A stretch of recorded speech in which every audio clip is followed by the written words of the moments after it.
یکی برای فکر کردن ساخته شده، اون یکی برای درک کردن. امروز چت جی پی تی در برابر جمنای، جدال هوش و ادغام. من فقط کلمات رو پردازش نمی کنم، معنیاشون رو میفهمم. من با منطق بافت میسازم، نه فقط جواب. تو مفهوم رو درک میکنی، من دنیا رو میبینم، میشنوم و توی متن تصویر و صدا میفهمم.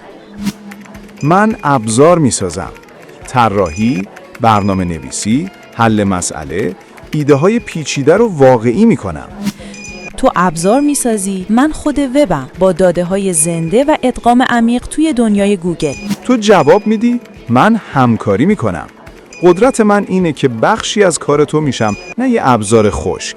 تو روی ایده ها همکاری میکنی، من عمل میکنم. هر پرامپت چند وجهی رو در لحظه به خروجی واقعی تبدیل میکنم. تو کدوم طرفی؟